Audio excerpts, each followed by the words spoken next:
on va déjà se présenter. Donc, bonjour, bonsoir, je m'appelle Nathalie. Donc, je fais partie de l'association ARA et aussi du groupe d'entraide MCTUA. Donc, je suis l'une des coprésidentes. Qu'est-ce que je peux dire d'autre? C'est les gros yeux parce qu'elle en oublie en fait. Oui, quelque chose qui est important. Oui, puisque en fait j'ai fait une formation de patiente partenaire pour pouvoir faire des liens entre les personnes. C'était plus particulièrement tourné pour moi vers l'autisme, donc pouvoir faire des liens entre tout le personnel soignant, les médecins, etc. et les personnes autistes qui peuvent avoir des fois du mal à s'expliquer, etc. Je suis aussi formatrice pair pour le Créali de Dijon, puisque je fais, tiens d'ailleurs on vient de me demander aujourd'hui de faire une formation face à 200 futurs médecins, etc. au mois d'octobre prochain, pour justement leur expliquer le handicap et des choses comme ça. Voilà. Bonsoir à tous, moi c'est Florence Caravillo, donc aussi une des coprésidentes de l'association Relais Autisme. Et voilà, je suis honorée, merci de nous avoir invités aussi ce soir. Et voilà, je te laisse la parole. Bonsoir à tous, Sylvette Vuitton, co-présidente de ARA et coordinatrice du groupe MCTUA 39. Voilà. Et au fond, là, Bruno, c'est mon mari, qui gère le site internet. Et est caméraman. Et qui est caméraman aussi, à ses heures perdues. La communication, donc vous pouvez aussi nous suivre effectivement sur les réseaux, sur la chaîne YouTube que Bruno a montée. Voilà. Et tout ce qu'on peut vous montrer ce soir. Oui, on prendra en PDF, on mettra sur le site. On vous le laissera. Voilà. L'idée c'est de pouvoir le partager un maximum. Parce que comme vous allez le voir ce soir, ça concerne énormément de monde et de plus en plus, ça va aller crescendo. Alors maintenant, ce que je voudrais commencer, c'est par vous poser une petite question. J'aimerais savoir combien de personnes parmi vous ont déjà entendu parler de l'autisme. Donc levez la main. Voilà. Combien de personnes parmi vous en plus d'en avoir entendu parler, pensent connaître ce qu'est l'autisme, véritablement? Plus ou moins. Engagement maladie, mais sinon... Est-ce que vous connaissez, dans votre environnement proche, ou un peu éloigné, une personne autiste? Oui. Ah, là, ça fait plus que tout à l'heure, je trouve. Donc voilà, donc effectivement, ok, là, très bien, très bien, très bien.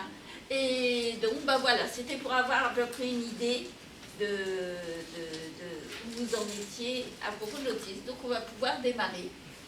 Donc, bon, juste en quelques mots, parce que ce n'est pas le sujet, mais qui nous sommes, c'est ARA, c'est une association donc, départementale. On est implanté sur Lons-le-Saunier, mais on accompagne des familles et des personnes autistes sur tout le département. Donc on fait beaucoup de kilomètres, d'où le projet qu'on vous expliquera à la fin, notre projet Caravan. Et l'idée c'est aussi de sensibiliser, puisque s'il n'y a pas de sensibilisation, il n'y aura jamais d'inclusion, le grand mot à la mode en ce moment. Mais aussi il peut y avoir dans toutes les professions finalement, on peut être maltraitant quand on ne connaît pas. Et l'idée de sensibiliser, c'est ça, c'est aussi sans doute d'éviter ça. Donc ça c'est ARA et MCTUA, ce que disait Nathalie, c'est un groupe d'entraide d'adultes autistes qui sont arrivés et qui arrivent aussi de plus en plus nombreux. Donc là ils sont sur l'entraide et c'est ARA qui les parraine. Voilà. Donc on rentre dans le cadre, tout ce qui vous est dit ce soir, et nous sommes 3 à être en formation pour un certificat national d'intervention d'autisme, parce que je pense que c'est aussi important d'être déjà d'être à jour sur les connaissances. Donc tout ce qui vous est donné ce soir fait effectivement partie et appuyé sur le DSM 5 que vous devez connaître, et la CIM 11. Et la nouvelle stratégie qui vient de sortir aussi, qu'on a et qu'on peut aussi vous transmettre, 2023-2027, donc elle vient de sortir, pour les troubles du neurodéveloppement, dont l'autisme fait partie. C'est assez intéressant aussi de savoir qu'il y a un cadre institutionnel qui est posé là-dessus. Et puis la HAS, évidemment, avec les recommandations de bonnes pratiques. Et d'ailleurs, ils viennent de sortir un nouveau cadrage qui est sorti, début mars. Voilà, c'est hyper récent. Début mars pour justement les 2 livrets qui concernent les interventions et le parcours de vie des adultes et des enfants et adolescents. Donc ils viennent encore de ressortir des textes, puisque là, ça date quand même de 2017. Et comme avec vous disiez tout à l'heure, l'autisme n'est pas une maladie. Donc ça, c'est la première chose qu'on va faire tomber ce soir, parce qu'en fait, effectivement, c'est aussi ce qu'on nous dit et partout, parce que c'est pas connu, et puis ça a aussi beaucoup évolué. Mais c'est effectivement le premier message, c'est que l'autisme n'est pas une maladie. On est sur le champ du handicap, ce qui n'est pas du tout la même chose. En fait, l'autisme ne se soigne pas, ne se guérit pas. Donc ce n'est pas une maladie de ce point de vue-là. Et voilà, on va venir après aux différents. Je ne vais pas avancer maintenant. Non. Et donc voilà. T'expliques ça trop Donc l'autisme fait partie des troubles du neurodéveloppement, d'où la nouvelle stratégie nationale. Donc dans les TND, nous avons donc le trouble du spectre de l'autisme, le TDAH, trouble déficit de l'attention avec au sens hyperactivité. On en entend beaucoup parler également. Les troubles spécifiques des apprentissages, c'est tout ce qui est dyslexie, dysorthographie, dyscalculie, dyspraxie, etc. Les autres TND, alors là par contre je cherche encore. Mais je crois que c'est plutôt, vous savez, les maladies comme, j'ai un trou de mémoire, le syndrome Gilles de la Tourette, les choses comme ça, ils font partie des troubles du neurodéveloppement. C'est ça. Les troubles moteurs, puisque on peut avoir des troubles moteurs au niveau des TND, tout ce qui est dyspraxie, les problèmes de dysproprioception, quand on aime bien se prendre des portes parce que je trouve ça plus marrant que de passer entre les 2 jambons. Troubles de la communication, donc troubles de l'affluence, toutes ces choses-là, et troubles du développement intellectuel qui font également partie des TND. Avant, ça faisait partie ce qu'on appelait des maladies mentales, le handicap mental. Voilà. Handicaps mentaux, et maintenant c'est rentré dans les TND. Puisqu'en fait, troubles du neurodéveloppement, donc nous avons quelques chiffres. Donc ça concerne 1 à 2% de la population française, de la population mondiale également, mais avant, la France avait beaucoup de mal à se mettre au même chiffre. Maintenant, c'est officiel. Il y a une personne sur 65. Oui, actuellement, voilà. L'autisme concerne une personne sur 65. On est bientôt à une personne sur 50. On va vous expliquer pourquoi aussi ça augmente, mais tout autisme confondu, ça touche de plus en plus de personnes. Et les personnes ne le savent pas forcément, parce que c'est encore très mal diagnostiqué. Voilà. Il y a plus de 200 gènes qui ont été découverts, et ça continue encore. Alors, si on se basait sur un chiffre de 1,5% au lieu de 2%, ça fait 10 000 naissances par an. Donc mais on est plus près des 2% que des 1,5%. Donc vous imaginez le nombre de personnes. Plus de 50% des personnes concernées présentent d'autres troubles ou pathologies associées, donc on en parlera aussi. Donc ça fait plus de 3000 jurassiens. Et environ 1 million de personnes en France. Donc comme on disait, soit une personne sur 65. Juste en quelques mots, moi j'étais enseignante spécialisée avec des enfants autistes, et quand j'ai commencé en 2006, on parlait d'une personne sur 1000. Il y a 2 ans, on parlait d'une personne sur 100, et là on vous annonce, c'est des chiffres officiels, une personne sur 65 et bientôt une personne sur 50. Donc c'est quand même très important que tout le monde soit sensibilisé, effectivement, pour qu'il y ait aussi un accompagnement adéquat. Parce que ça va toucher absolument tout le monde. Alors, la définition de l'autisme, qu'est-ce que c'est? Donc une perturbation du développement neuronal au stade fœtal qui entraîne, selon les cas, une altération des fonctions cognitives et sensorielles de la personne. Donc en fait, plus concrètement, qu'est-ce que c'est? C'est-à-dire que le bébé, quand il se construit, le cerveau se câble autrement. Il se construit totalement autrement que celui d'une personne neurotypique. C'est comme ça que les personnes autistes appellent les non-autistes. Neurotypique, vous pourrez aussi entendre aliste. Et certains utilisent ce mot-là également. Donc, en fait, le cerveau se câble autrement. En fait, le bébé qui naît, il va naître, un bébé qui naît, vous devez le savoir, il naît avec des milliards de neurones, de connexions, etc. Et ces neurones s'effacent et disparaissent au fur et à mesure de son développement parce qu'elles ne sont pas utilisées et en fait, il ne reste que celles qui sont spécialisées et adaptées au monde dans lequel il va vivre. Par exemple, celle qui comprend en France la langue française, etc. Chez les autistes, c'est pas comme ça. Chez les autistes, on est pareil avec des milliards de neurones, toutes les connexions qui vont avec, seulement il y en a beaucoup moins qui s'effacent. Elles restent. Et ça fait que, résultat de l'opération, les informations qui nous arrivent sont trop nombreuses, trop fortes pour qu'on puisse les moduler et les traiter. Et c'est pour ça qu'après, quand on va aborder le problème de la sensorialité, c'est pour ça que ça nous touche énormément. Parce qu'il y a tellement de choses qui arrivent dans le cerveau qui en plus n'arrivent pas au bon endroit, et c'est le bazar. Enfin, le bazar, ça paraît être le bazar dans un monde tel qu'il est maintenant, mais nous, on s'y habitue, on fait avec. C'est-à-dire que pour nous, c'est pas un bazar, c'est quand on découvre que c'est vous qui ne fonctionnez pas comme nous, qu'on trouve que c'est le bazar. donc voilà. Mais bon, voilà, en gros, c'est ça. Ensuite, qu'est-ce que ça donne? Donc une sensorialité qui navigue entre le trop ou le pas assez. En général, le juste milieu, on ne connaît pas. Hein. C'est soit, par exemple, je ne sais pas si vous entendez le bruit du vidéoprojecteur là, qui est casse-pied depuis tout à l'heure. Est-ce que vous l'entendez? Est-ce qu'il vous empêche de m'entendre parler? Non. Moi, ça me dérange. Parce que moi, son bruit est aussi important pour moi que la personne qui vient d'éternuer, que ma voix qui parle. Et en fait, je reçois tout en même temps et il faut vraiment un effort de concentration pour que je puisse le zapper. Et je le zappe pas d'ailleurs. Mais donc voilà, ça c'est par exemple pour l'auditif. Mais c'est pour ça avec nos 7 sens. Et on verra après. Mais des fois c'est trop et des fois c'est pas assez. Donc, ouais. Après, elle parle beaucoup. Donc voilà. Excusez-moi.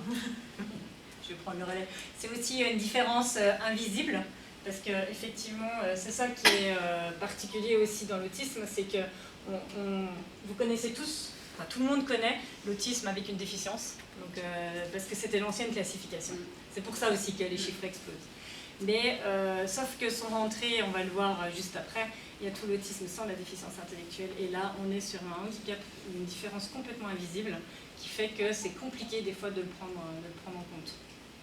Donc, et qui peut entraîner la plupart du temps un handicap au quotidien. Donc on parle bien de handicap et pas de maladie.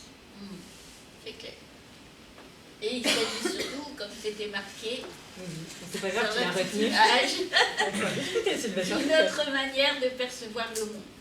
En fait, quand on voit l'autisme d'un côté positif, c'est vraiment ça. Une autre façon de voir le monde et une façon qui peut être enrichissante pour tous. Pas qui est enrichissante pour tous. Je confirme. Parce que... Je confirme. Au quotidien, ça vaut des points et... On l'a vu tout à l'heure. Oui, voilà. C'est ça. Donc, nos filtres, c'est sympa aussi des fois. Oui. Et puis quand on pense que, par exemple, Einstein était autiste Asperger, Van Gogh...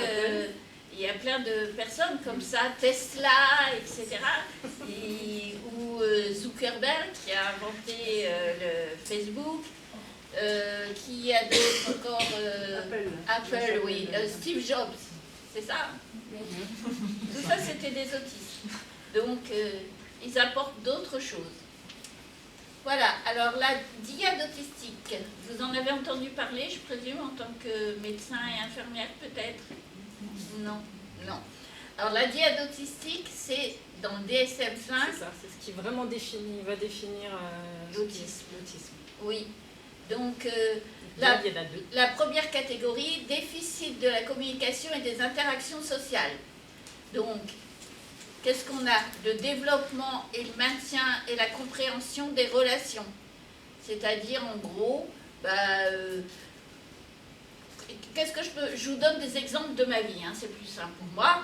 Donc, par exemple, j'ai toujours eu du mal à garder des amis très longtemps, avant que je connaisse mon diagnostic.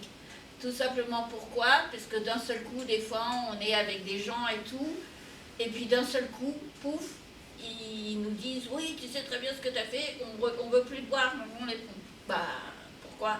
Ah bah tu le sais. » Bah non.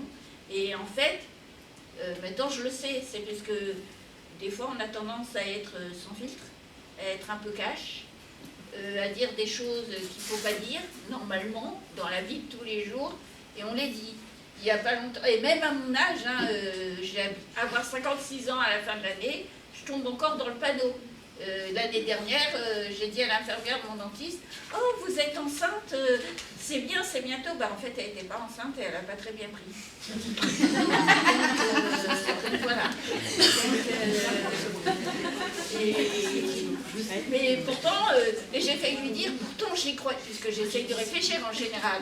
Mais là, j'y croyais vraiment, puisque je trouvais qu'elle avait vraiment un ventre en avant. Mais je lui ai pas dit ça, puisque je pense qu'elle aura encore plus. Donc, c'est ce genre de choses. On perd des fois des contacts à cause de ce genre de choses. Ensuite, il y a les comportements non verbaux.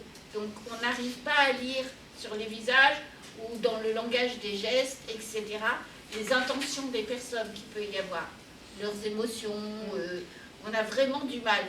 Donc on prend de l'expérience avec le temps et avec la vie, heureusement, mais pareil, c'est pas toujours efficace, hein, parce que d'ailleurs, j'ai plus le droit, avec mes 3 gardes-chiots, là, j'ai plus le droit de me promener toute seule, ou d'aller dans des endroits, parce que des fois, il y a des mecs qui arrivent et je me rends pas compte qu'ils braillent. Oui, c'est par protection. Hein. Oui, je sais, oui, je dis ça, c'est gentil, elles le savent.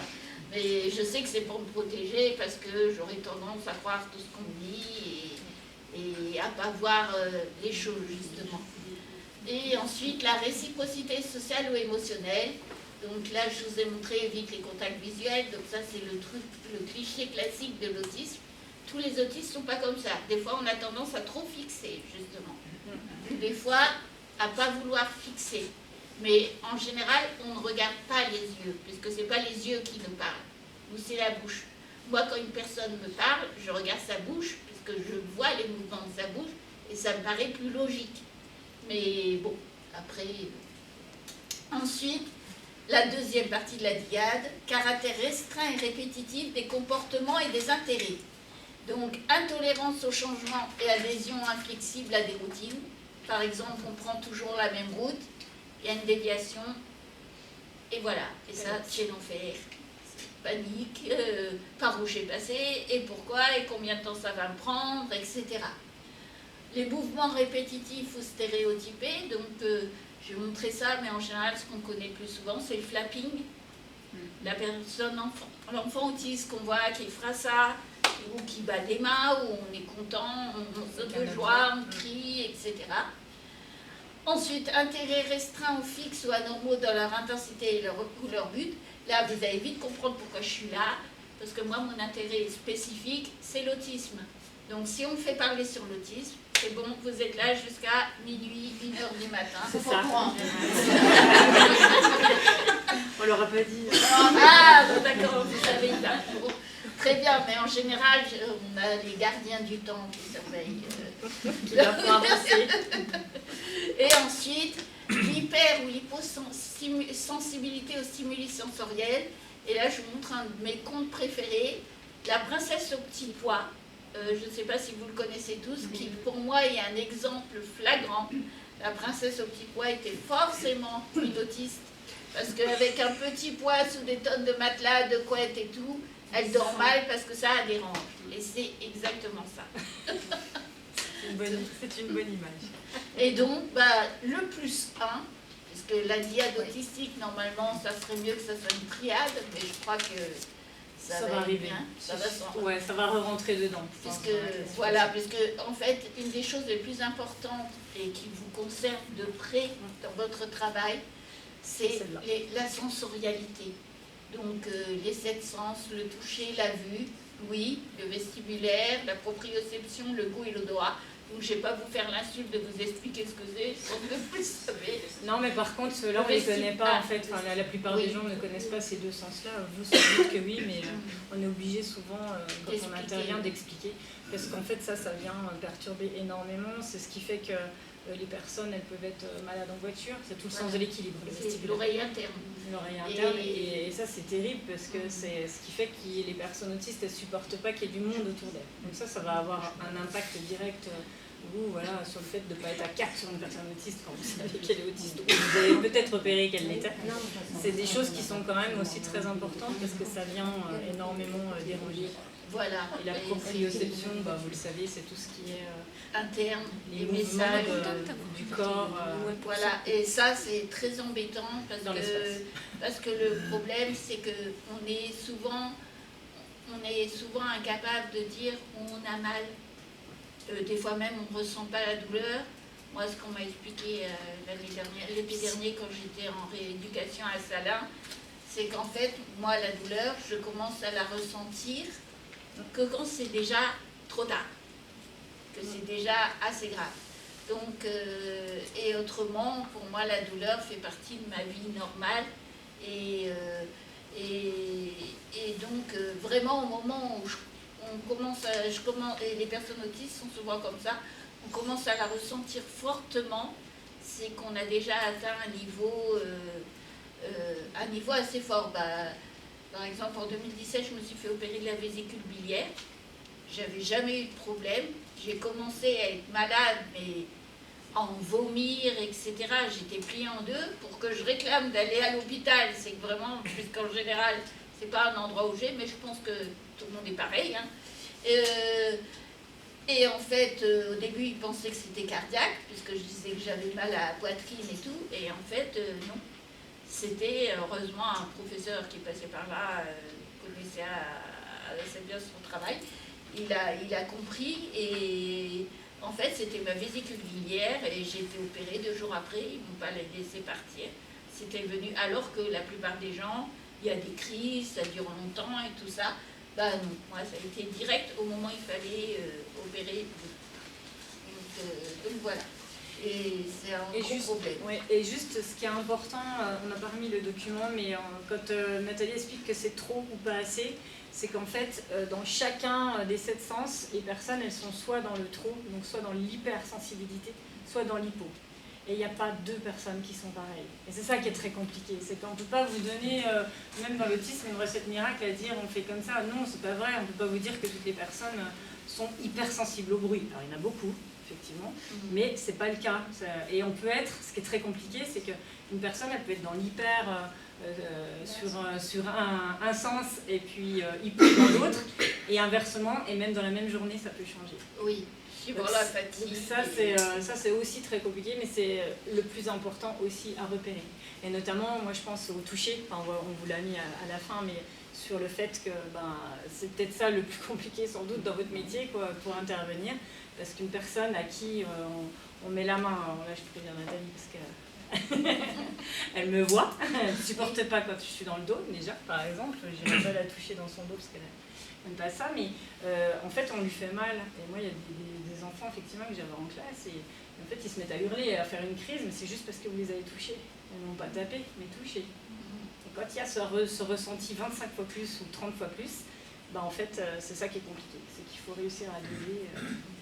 En fait, bizarrement parlant, il vaut mieux toucher une personne qui craint comme ça, etc. Il vaut mieux toucher une personne autiste, déjà la prévenir, toujours, jamais arriver par surprise, par derrière, la prévenir, la toucher, lui dire je te touche, mais de manière à ce qu'elle puisse le voir, puisque les autistes sont des penseurs visuels.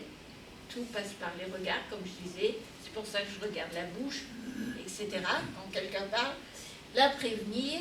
Et vaut mieux quelqu'un qui tient franchement que quelqu'un qui effleure comme ça. Alors ça, c'est comme de l'électricité. Donc voilà, vaut mieux vraiment une pression, une vraie pression, quelque chose de franc que quelque chose, voilà. Et de prévenir. Et de prévenir, oui, surtout.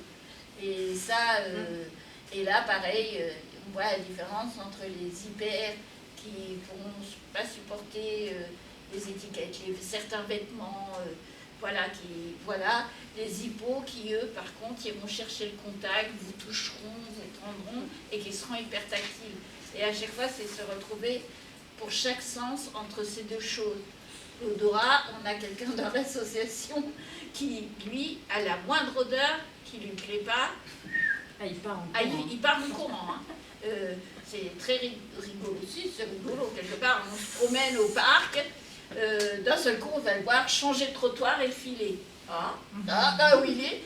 Et c'est là qu'on se dit, il doit y avoir quelqu'un qui fume dans le coin. Ah oui, il ne supporte pas les odeurs de tabac. Il ne supporte pas les odeurs de tabac ou même de cigarettes électroniques. Il a beaucoup de mal. Etc. Donc, et c'est comme ça pour chacun des sens. Donc, et c'est compliqué.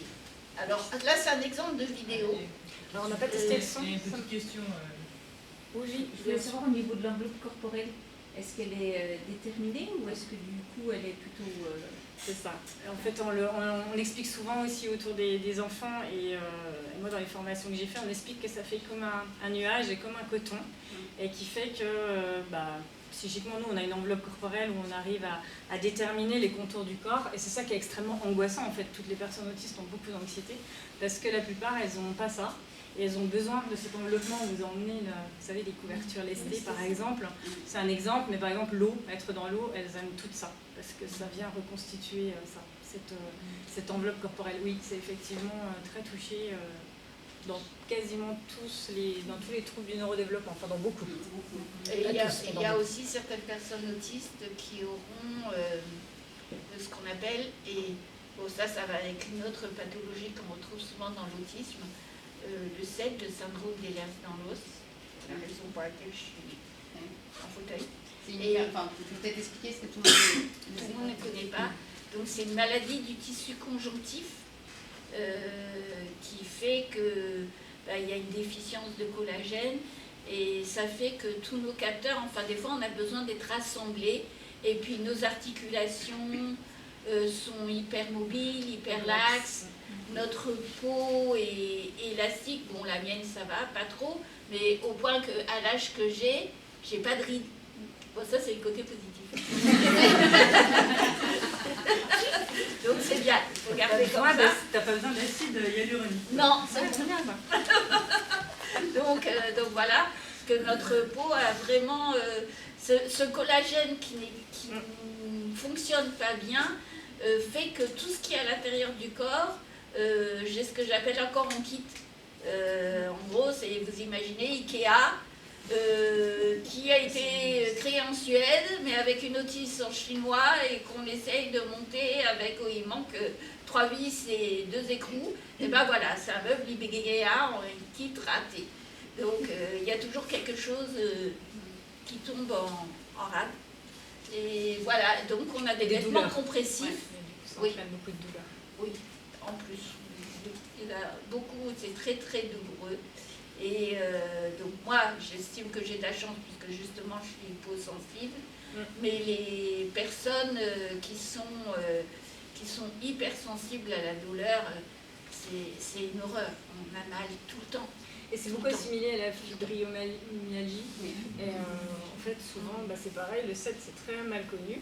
Et les diagnostics, ils sont aussi pas forcément bien posés. Voilà. Parce qu'il n'y a pas beaucoup de médecins qui sont encore formés là-dessus. Et c'est quand même souvent associé à l'autisme. Et notamment chez les femmes. Et l'autisme au féminin et l'autisme au masculin, ça et le problème, justement, c'est que quand on est verbal, comme moi, on peut s'exprimer, on peut faire des recherches, etc. Mais un autiste non verbal, avec une déficience intellectuelle, qui aura un CED, mais personne ne sait qu'il a ce CED, qui a mal, qui hurle, qui a ce qu'on appelle les comportements défis, j'aime pas ce mot, les comportements à problème, On dit trop du comportement. qui est agité, agressif, qui peut crier, etc. Il a mal, mais tout le monde mettra ça sur le dos de l'autisme. Et souvent, ces fameux vêtements compressifs qu'on nous donne, ben, ils se sont rendus compte qu'en les donnant aux personnes autistes, en faisant des essais, ça les calme. Parce que justement, ça les rassemble. Pour revenir à la question tout à l'heure, ça permet justement de rassembler, de sentir les limites de son corps. Et c'est vrai que quand je les ai, je me prends peut-être un petit peu moins les portes, j'ai moins de dégâts comme ça parce que je sens plus mon corps. C'est ça. Et c'est important. Tout à fait aussi.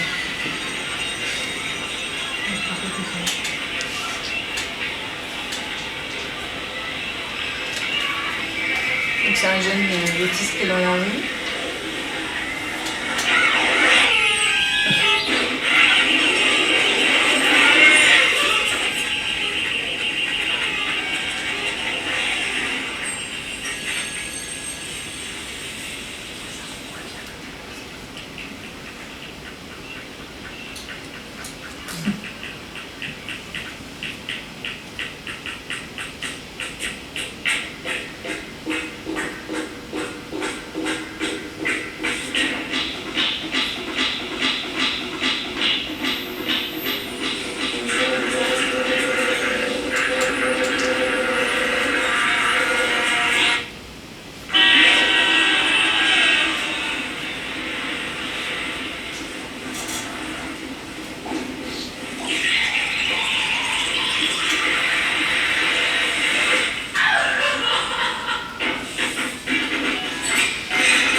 Cette vidéo, vous pouvez la retrouver sur YouTube, c'est Sensory Overload. Et comme vous l'avez compris, c'était juste un exemple. Alors normalement, le son il est extrême, et jusqu'à ce qu'à un moment donné, ça explose, quoi. Et c'est ce qu'on appelle aussi des crises autistiques. Et non pas ni des caprices, ni des choses comme ça. Ça c'est beaucoup vu aussi chez les enfants qui sont dans les supermarchés. Et il y a trop en fait d'informations sensorielles, trop de surplus, et à un moment donné ça explose et c'est très compliqué. Là il est soft, hein, il fait que renverser quelqu'un et met les crises, et sans doute que vous avez déjà été aussi appelé pour, sur des crises de personnes autistes, notamment avec déficience, où c'est beaucoup plus violent, parce qu'elles n'ont pas la capacité de s'exprimer et de dire ce qui ne va pas autour d'elles. Donc il faut deviner souvent aussi ce qui fait que ça a provoqué ça, et c'est en général dans l'environnement de la personne, de ce qui s'est passé juste avant. Oui, en fait, dans ce qu'on voit, il y a ce qui est flagrant, les lumières, les bruits, etc. L'odeur du café, par exemple, les mouvements. Tout ce qui est mouvement rapide fait peur. Quelque chose, quand j'étais plus jeune, un oiseau qui passait assez bas et j'ai été terrorisée. Ça me fait le même effet qu'un ballon. J'ai peur des ballons. Tout ce qui va vite et qu'on ne peut pas contrôler et qui arrive trop vite, ça fait peur. Et donc c'est quelque chose qu'il faut prendre en compte aussi dans votre pratique, parce que même si je sais que des fois vous êtes obligé d'agir vite, même souvent, hein, c'est quelque chose qui peut faire très peur, qui peut terroriser. Sans compter les sirènes, alarmes, gyrophares qui tournent, etc. ça peut vraiment, vraiment être impressionnant. On prend en compte les cris, la foule, le monde, la peur, le choc, enfin bon. Et vous vous retrouvez avec une personne qui fera une crise autistique, soit shutdown, je ne sais pas si vous connaissez ces mots, une meltdown, c'est-à-dire une crise où la personne va exploser et hurler et peut-être être agressive ou se taper, etc. Ou le contraire, être totalement mutique, se renfermer, et il ne faut plus la toucher, etc. Donc, à faire très attention. Donc, l'autisme, plus concrètement, donc, comme ce qu'on a vu, c'est un trouble neurologique qui affecte la communication, les interactions sociales, l'apprentissage, le comportement et l'intégration sensorielle.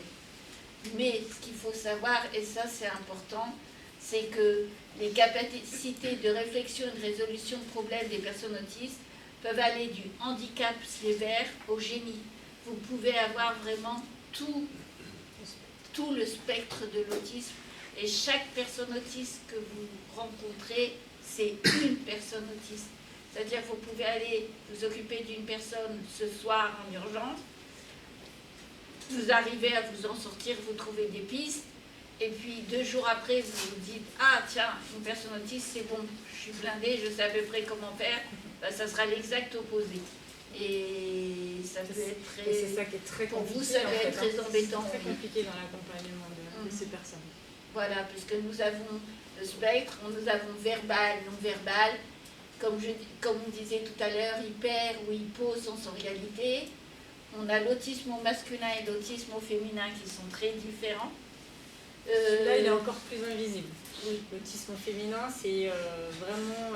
alors, ça commence à arriver de plus en plus aussi, où on a beaucoup de femmes qui arrivent à l'association qui ont 50 ans, 40, 50 ans, et avec des gros burn-out, et sans jamais avoir compris en fait à quoi c'était lié. Et les diagnostics, d'ailleurs comme Nathalie, tombent à 50 ans, c'est très très tardif, parce que aussi notre pays accuse beaucoup de retard sur la connaissance en fait de ce handicap, et du coup, mais les femmes, elles ont aussi cette capacité à surcompenser et à masquer. Voilà, donc ça se voit pas, mais sauf qu'à l'intérieur, ça peut être aussi épouvantable. Oui. Donc ensuite, avec déficience intellectuelle, sans déficience ou même à haut potentiel. Et après, avec troubles ou maladies associées et sans troubles et maladies associées. Mais il y a plus souvent des troubles et des maladies associées que sans. Donc voilà, en fait, il y a plein de pathologies. Donc, on les a pas mis. Les pathologies? Oui, c'est des troubles associés.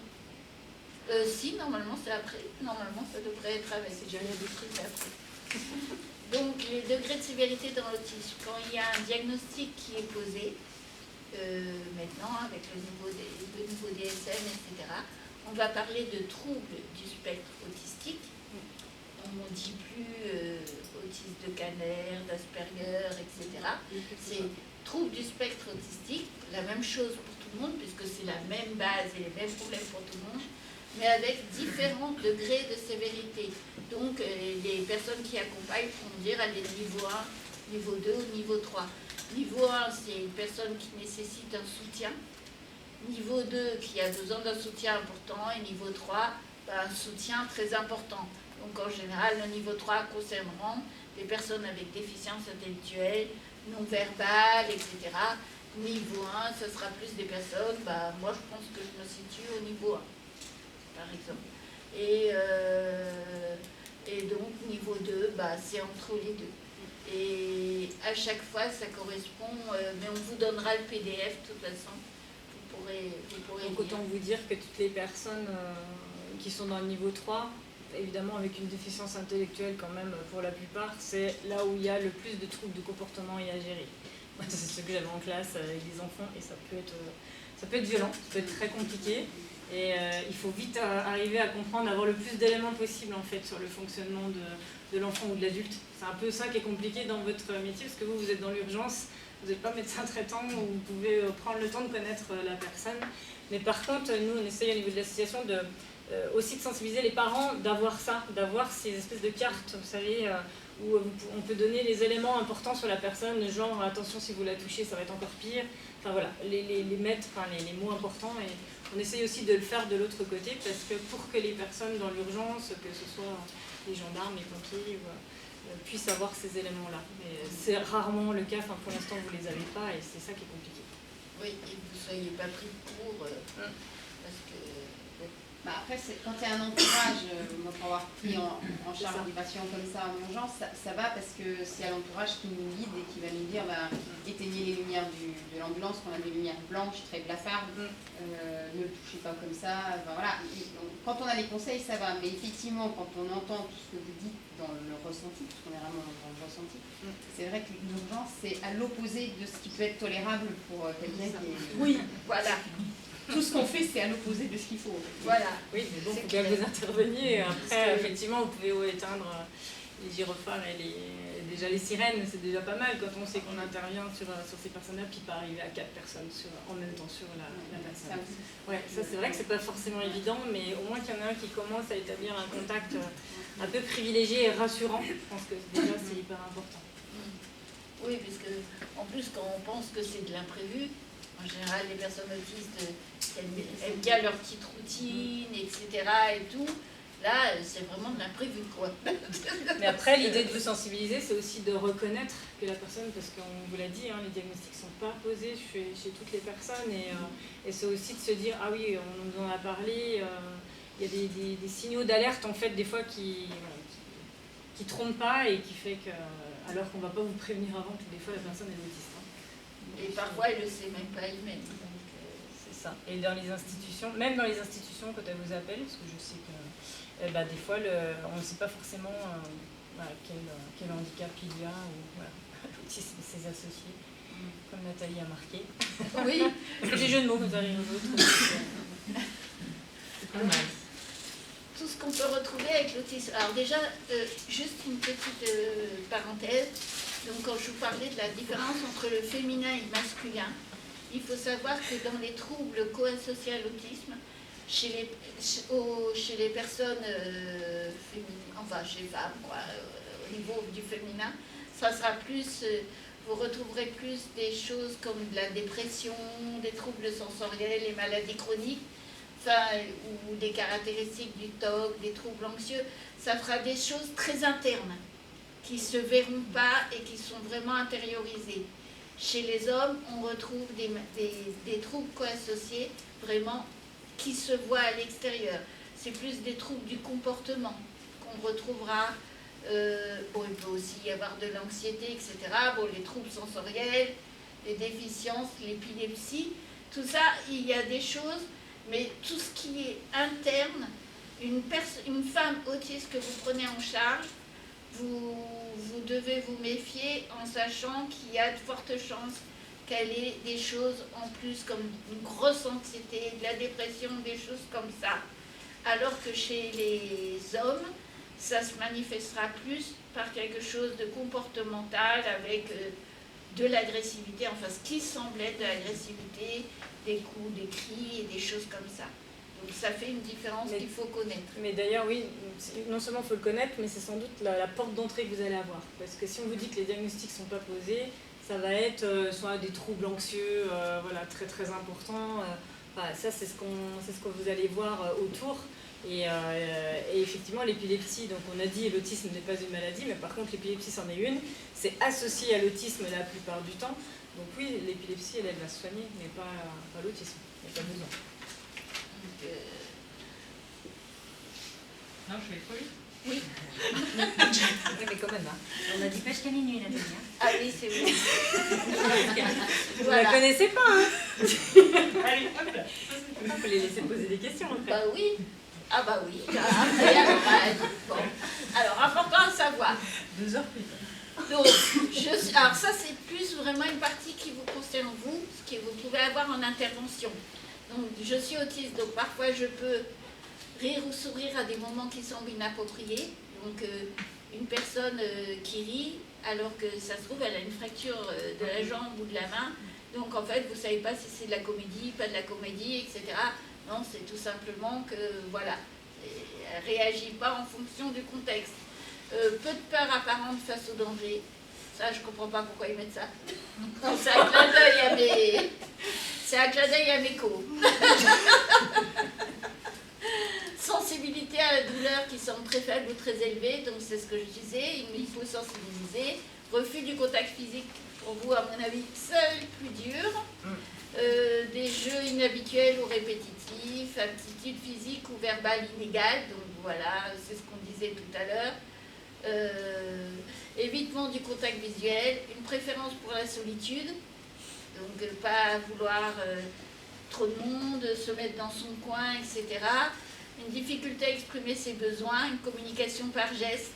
Donc ça, il faut vous y tenir aussi à pouvoir vous aussi répondre par geste ou mimer les choses.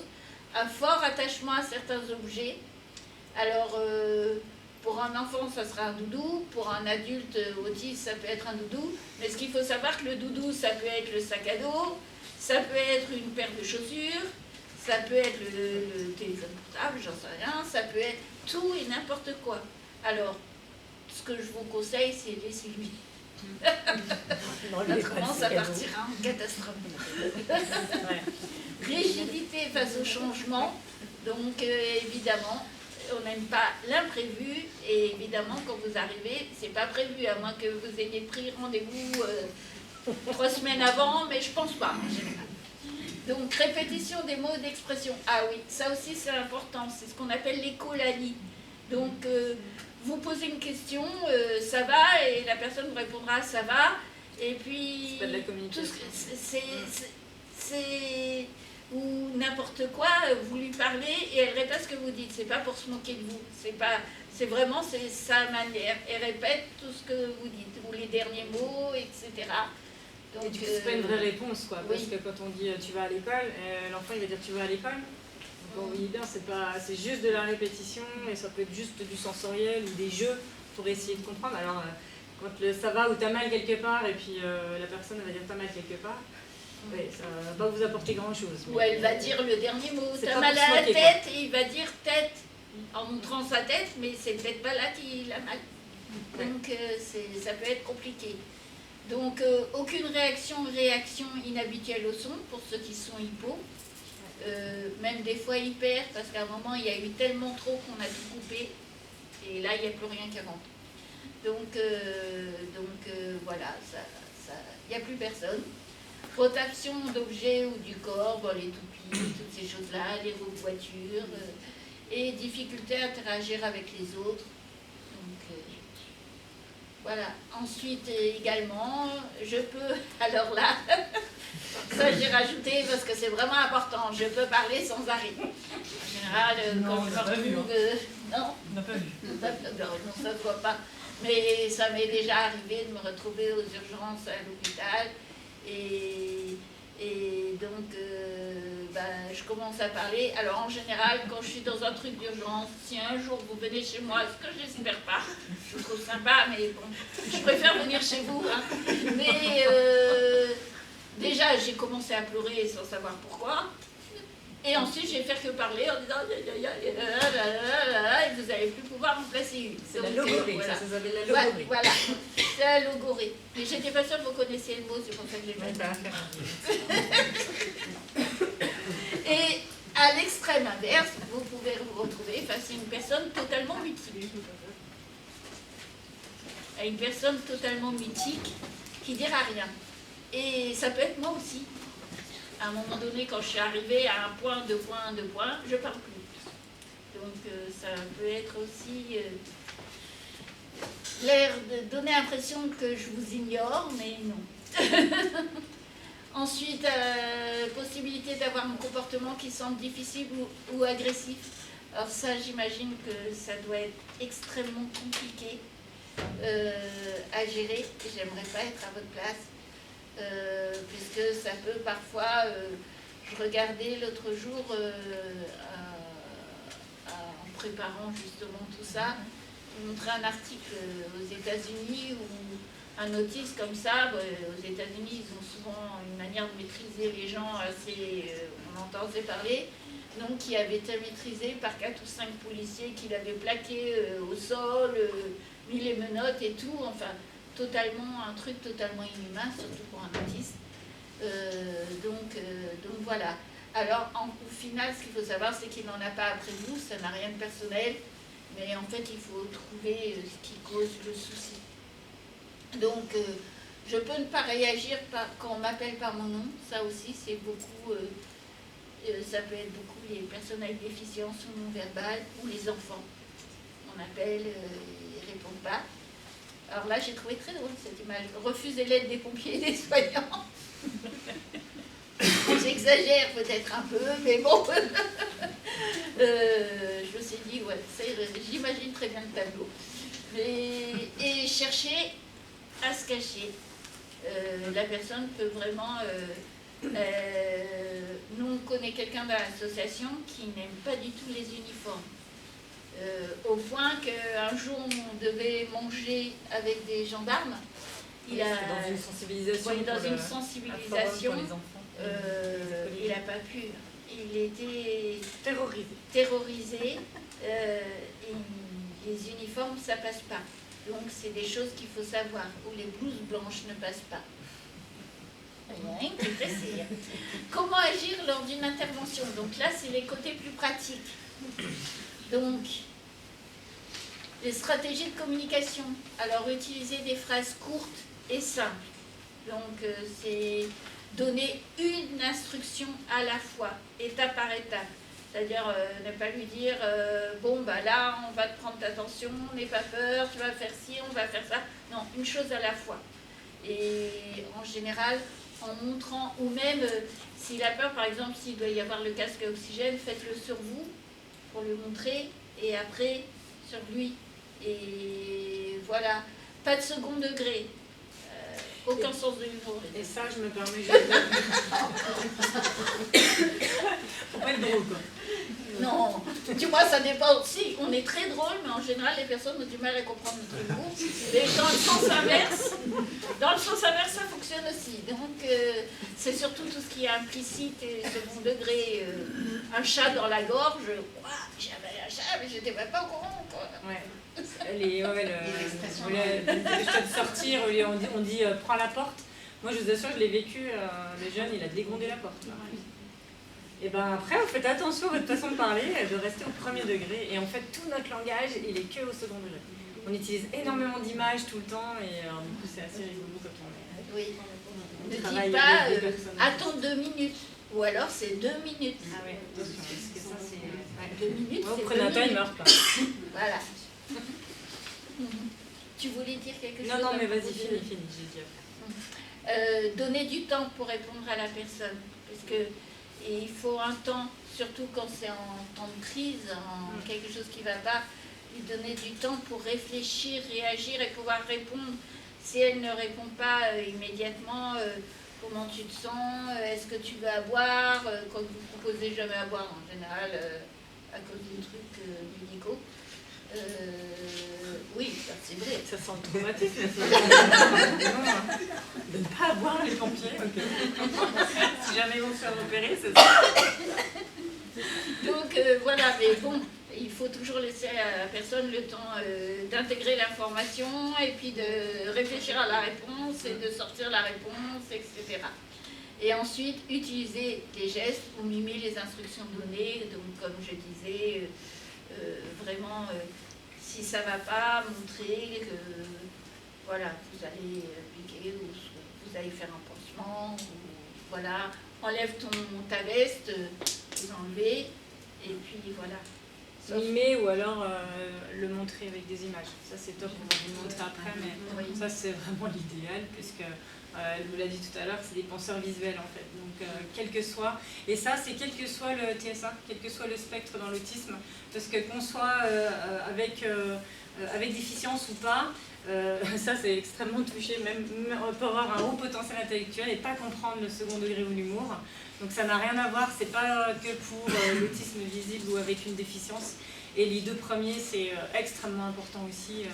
Donc voilà, le temps, une chose à la fois, et voilà, pas 3 consignes en même temps, c'est voilà, quel que soit l'autisme. Et d'ailleurs, il n'y a pas que l'autisme, tout ce qu'on donne ici, c'est valable aussi pour plein d'autres handicaps, plein d'autres difficultés, des personnes aussi qui ne parlent pas français, enfin, c'est assez intéressant aussi, mais dans l'autisme, ça donne des outils en fait, qui peuvent être vraiment transférables à plein d'autres publics. Et aussi ceux qui ne parlent pas français ou qui lisent, qui ne savent pas lire. Oui, c'est clair. De toute façon, il faut se dire que le langage autistique, c'est comme une langue étrangère. Donc vous devez agir comme si la personne venait d'un autre pays. Et donc On va dire d'une autre planète. et le langage universel, c'est l'image. C'est pas difficile, hein, c'est l'image. C'est À clair. partir du moment où on utilise des images, ça peut être compris par tout le monde. S'il n'y a pas d'image, si vous restez que dans le langage oral, vous avez peut-être 80% de chances de ne pas être compris en fait. Donc ensuite, ça, très important, évaluer l'environnement sensoriel pour désamorcer la crise. Donc en gros, ne pas rajouter une crise à la crise. Parce que là, ça va partir en cacahuète, tiens, encore un second degré. Mais moi, j'ai un âge qui fait que j'ai appris. Donc, les lumières clignotantes, tout ce qui est gyrophares, etc. Les sirènes, les radios, la foule, parce qu'il y a toujours du monde qui vient, ça va pas, etc. Et surtout l'envahissement de l'espace personnel. Donc toujours laisser, dans la limite du possible évidemment, un petit espace, quitte à se rapprocher un peu, ou qu'il y ait une personne qui va créer un lien avec la personne autiste et qui va ensuite lui traduire et essayer de capter son attention pour que les autres puissent s'occuper d'elle, mais pas être à 3 ou 4 sur elle. Tout ça pourquoi? Parce que, en gros, la surcharge sensorielle, une chose qui est sûre, c'est que plus elle monte, plus l'anxiété va monter. Et plus l'anxiété monte, plus ça risque d'exploser. Donc le truc, c'est d'éviter... parce qu'il y a, si vous êtes là, c'est qu'il y a déjà des bonnes raisons que ça explose, ou que ça a déjà explosé. Donc éviter de rajouter une catastrophe en plus. Donc il faut rester calme et rassurant. Éviter de toucher la personne ou alors la prévenir avant, si c'est pas possible autrement. Éviter la foule, qu'il y ait trop de gens qui viennent. Vous savez, ceux qui veulent toujours aider, j'avais un oncle qui est des pompiers à Paris et qui ne supportait pas, il nous racontait des fois tous les gens qui... Et à l'époque, il n'y avait pas les portables pour le filmer et tout. Pour lui, c'était l'enfer. Dès qu'il y avait un accident, il fallait qu'il y ait des attroupements, etc. Si possible, donc les lumières clignotantes, si possible, éteindre les sirènes et donner du temps pour répondre, réagir, être vraiment dans une bulle à part, quoi. Ensuite, ne pas retirer le ou les objets fétiches, prévenir de tout acte ou changement, hein, pas faire les choses par surprise. Je vais prendre ta température ou je vais prendre ta tension, etc. C'est vrai que c'est un réflexe aussi des fois d'arriver derrière, vous savez, ou de mettre la main sur l'épaule pour rassurer la personne. Et en fait là, on est dans la chose inverse à faire. C'est vrai que du coup, c'est pas évident parce que, en plus, si vous le saviez pas forcément avant, on a tendance à faire ça et en fait, on peut faire exploser la personne sans le savoir. Oui. En tout cas, il faut bien se mettre devant, pas arriver derrière. Ne pas crier, même si la personne semble ne pas écouter, elle est autiste et pas sourde. Donc, mais je présume que c'est la même chose avec les personnes âgées. Hein. Ça marche pas ton exemple, Nathalie, raté. La raté. Non, c'est pas parce qu'on est vieux qu'on est sourd. Non, mais bon, il y a plus de risques, il y a plus de chances. Oui, c'est vrai. Être à l'écoute et sans a priori. Ah, ça c'est un point très très très important. Parce qu'en général, je dis pas vous, hein, mais moi j'ai déjà vu dans des services d'urgence, etc. Moi je suis dans l'extrême inverse, hein, j'ai tendance à beaucoup parler, comme j'ai dit. Et les personnes, j'ai remarqué que souvent les soignants ont tendance à pas nous croire quand on dit quelque chose. Pour eux, on est le patient, eux ils savent, et nous on ne sait pas. Alors que moi, en tant que patient partenaire, je pars du principe que la meilleure personne, quand elle peut parler, qui connaît son cas, c'est souvent le patient lui-même. Surtout quand on est porteur de maladies chroniques comme moi. Donc moi, en gros, j'ai des tremblements essentiels, j'ai un syndrome des nerfs dans l'os, j'ai d'autres insulino-résistance, enfin d'autres petites choses comme ça rigolotes. Et je connais mon cas. Enfin, à peu près, il y a des choses que je connais moins bien. Et bon, voilà, il y a des choses que je connais. Donc je peux dire ce que j'ai, en gros. Et mes traitements, etc. Quoique c'est mon mari qui les gère. Mais bon, en fait, être sans a priori, vraiment, essayer de faire confiance à la personne et à sa famille ou ses aidants. Parce que ça, c'est un autre conseil. Bon, je ne sais pas si ça vous est déjà arrivé de tomber sur une personne autiste qui est toute seule, par exemple, qui a un malaise dans la rue ou quoi. Eh bien, c'est vraiment trouver la personne de sa famille ou de ses aidants qui la connaîtra mieux. C'est ce que vous disiez tout à l'heure, ceux qui aident, qui disent comment il faut faire. C'est vraiment contacter au plus vite afin de pouvoir avoir leur aide, etc. Quand on peut. Et c'est pour ça l'intérêt d'une petite carte. Voilà. Et surtout, alors ça c'est très important parce que moi j'ai confiance dans les pompiers et tout. C'est soyez vous-même, puisque si vous êtes arrivé là, c'est pas pour rien. C'est parce que vous aimez ce que vous faites, parce que vous avez des qualités, des compétences, et donc essayez pas de... N'ayez pas peur, croyez en vos intuitions. Si votre intuition, votre instinct vous disent qu'il faut faire quelque chose, ayez confiance. Et n'ayez pas peur d'être ce que vous soyez, sous prétexte que vous êtes face à une personne autiste. Parce que c'est un peu comme les enfants, on dit c'est des éponges, et ils ressentent tout. La personne autiste, même si on dit, beaucoup de gens pensent qu'elles n'ont pas d'empathie, c'est le contraire.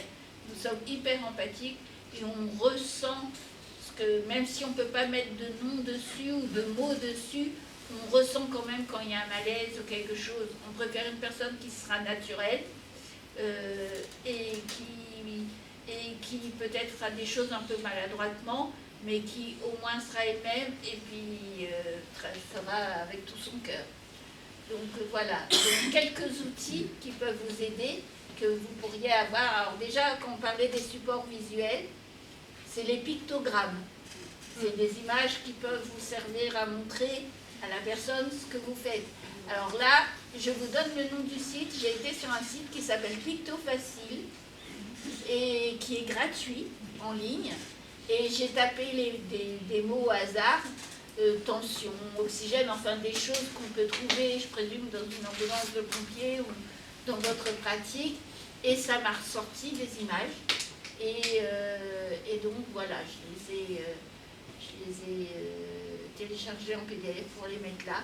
Donc avec PictoFacile, peut-être que vous pouvez vous faire des petits classeurs d'images qui peuvent peut-être vous aider à communiquer avec une personne autiste.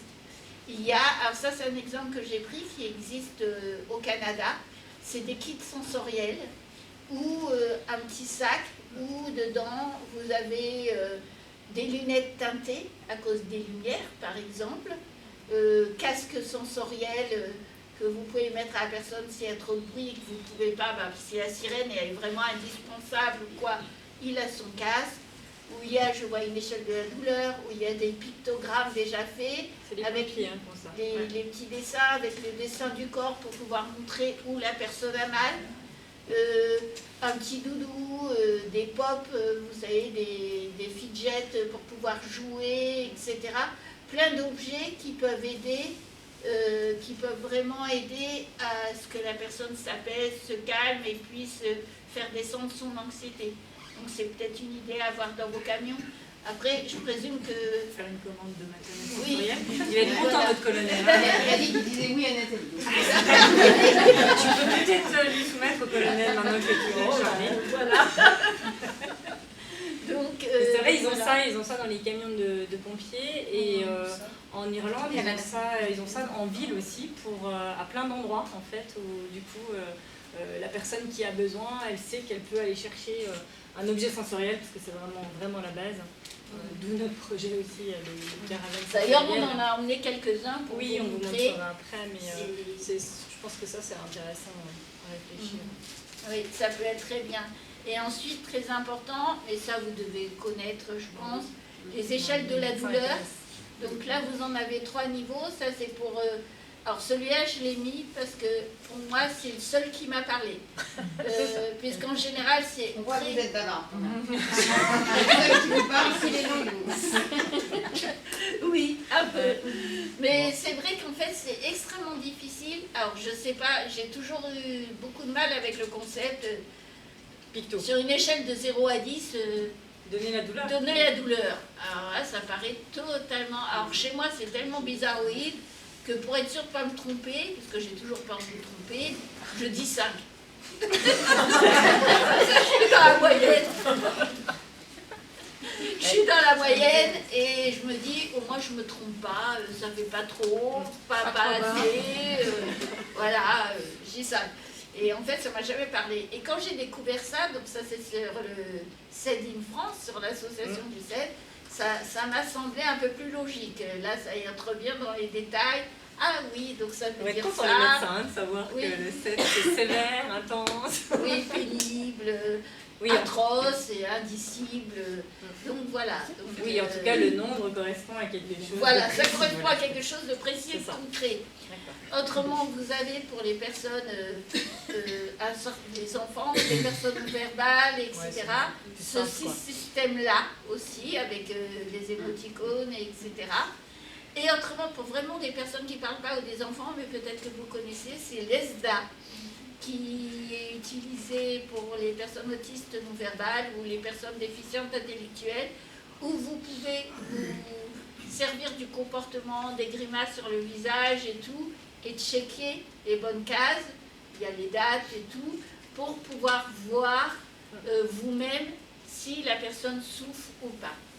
Ça c'est compliqué dans l'urgence. On vous l'a mis pour, voilà, pour le connaître, mais on sait bien que c'est pas utilisable quand vous avez qu'un quart d'heure ou Oui, pas 5 c'est minutes pour peut-être intervenir. pas très pratique, surtout qu'on sait que les personnes autistes sont parfois pas très expressives du visage.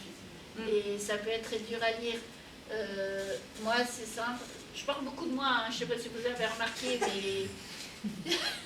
non, mais je dis... En fait, un jour, j'étais aux urgences, j'ai fait une fausse couche. Et donc, je saignais, et ça avait été la nuit, ça a été la véritable hémorragie, etc. Donc, je suis partie aux urgences. C'est aussi des penseurs en détail, j'ai oublié de préciser. C'est visuel, mais aussi, vous aurez tous les détails. Et oui, j'espère que je ne vous embête pas quand même. Non, ça va.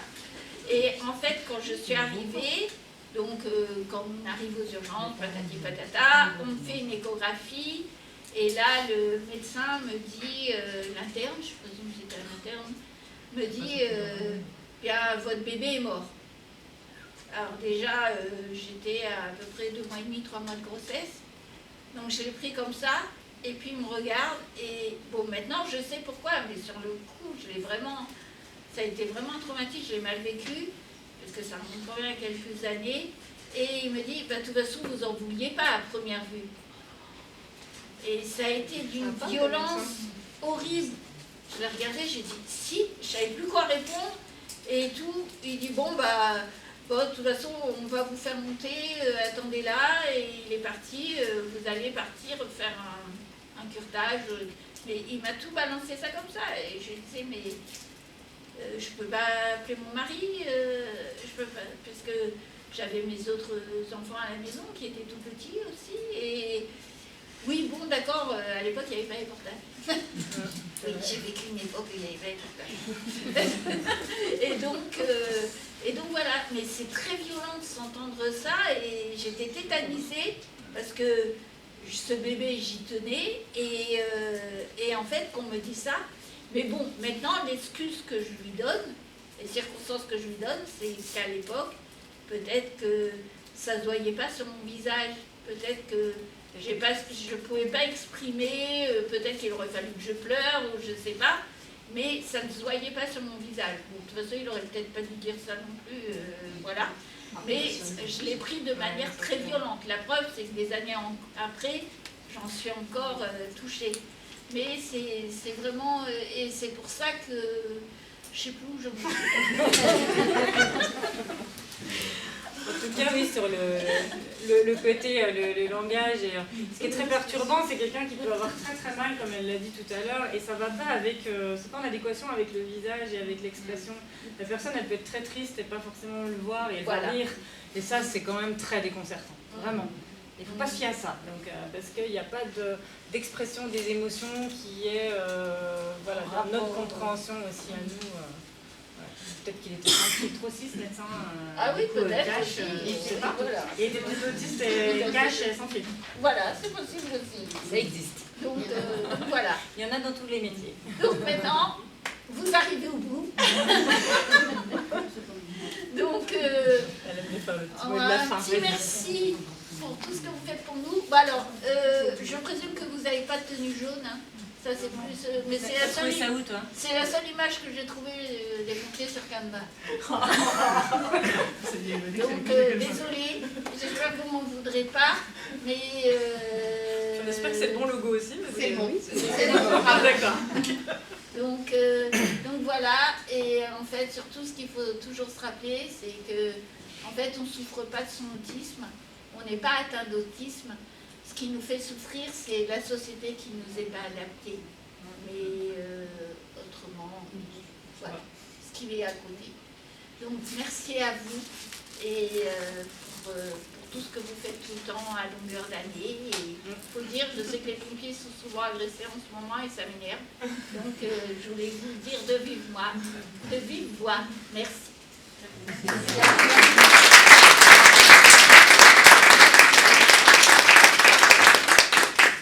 Évidemment, on pourrait rentrer dans les détails, enfin, comme vous l'avez vu, hein, mais si un jour vous avez envie, Nathalie elle revient, vous pouvez la garder 3-4 heures.